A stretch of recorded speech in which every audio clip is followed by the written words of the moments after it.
Kita ucapkan selamat datang ke Stadium Sultan Muhammad keempat di Kota Baru ini untuk sama-sama kita mengikuti perlawanan dalam saingan Liga Super Malaysia 2024-2025. Pertemuan di antara tuan rumah Kelantan Darul Naim dengan Kuching City FC.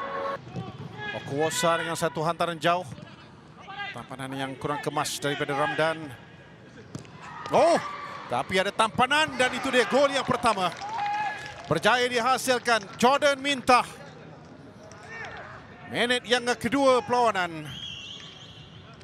Kuching City di depan.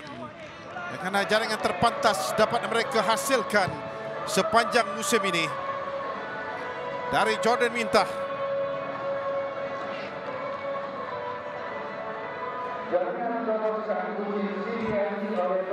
Ianya berpunca daripada kesilapan yang dilakukan oleh Arif Amiruddin.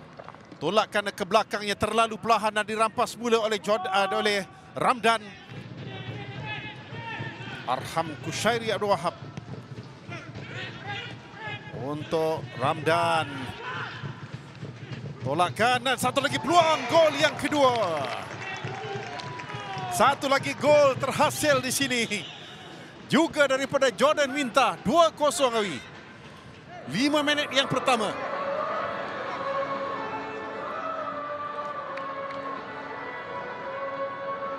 Sekali lagi serangan yang berpunca daripada gerakan yang dilakukan oleh Ramdan Saifullah. Jordan Mintah melihat ke arah pintu gol. Jordan Mintah melakukan percubaan, ditampan baik oleh penjaga gol. Tindakan susulan daripada Okuwosa tadi. Save yang baik. Apabila kita dapat melihat Al-Faiz dapat membaca percubaan yang begitu berbahaya. Dilencungkan bola itu. Kawal bola ini baik. Ditinggalkan ke belakang untuk Ramdan. Gelecekkan yang baik daripada Ramdan. Rembatan lirik yang terus kepada Al-Faiz. Kita lihat bagaimana Ramdan di sini dapat melakukan satu rembatan hasil daripada kelincahan beliau. Jordan Mintah hanya sampai kepada Ramdan Saifullah sahaja. Semula ketika ini Petrus Shitembi ditumbuk sedikit saja oleh Al-Faiz. Jimmy Raymond untuk Ronnie Calvin merembat.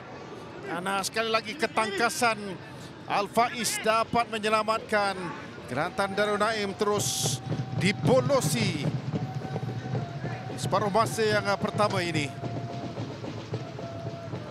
Shitembi untuk Cici Kipre dapat juga melakukan satu lambungan dan peluang. Berjaya akhirnya hat-trick diperolehi oleh Jordan Mintah. Kita lihat berpunca daripada Shitembi. Jordan Mintah kawal bola ini dengan cukup baik. Sempat juga melambungkan bola itu ke Fapus. Sayangnya Jasmir Mehat yang diberikan tugas untuk mengawal tidak dapat memberikan cabaran yang keras kepada Jordan Mintah.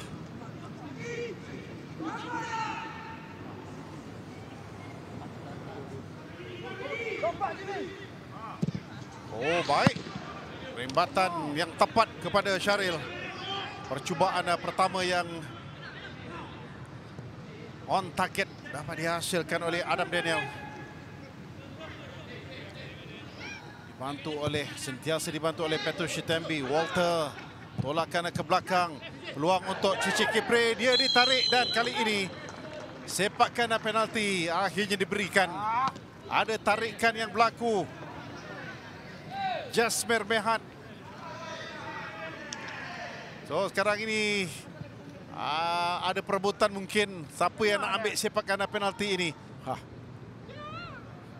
Masih ada lagi perbincangan di sini.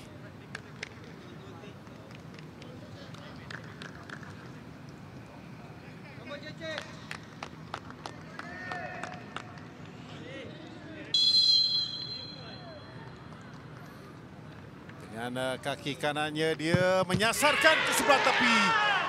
Cemerlang diselamatkan oleh Al-Faiz.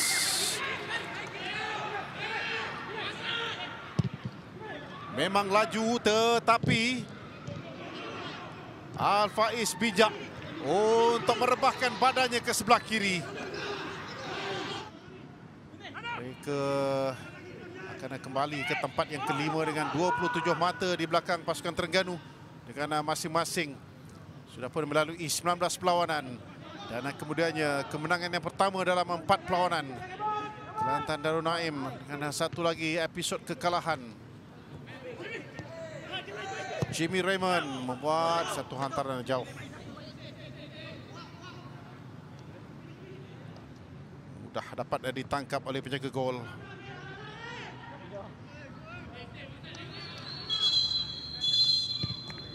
Sekaligus juga kedengaran whistle penamat. Aidil menerima 3 mata ini dengan sudah pasti kelegaan. So, perlawanan ke-128 di Kota Baru berakhir dengan Kelantan Darul Naim 0, Kuching City FC 3.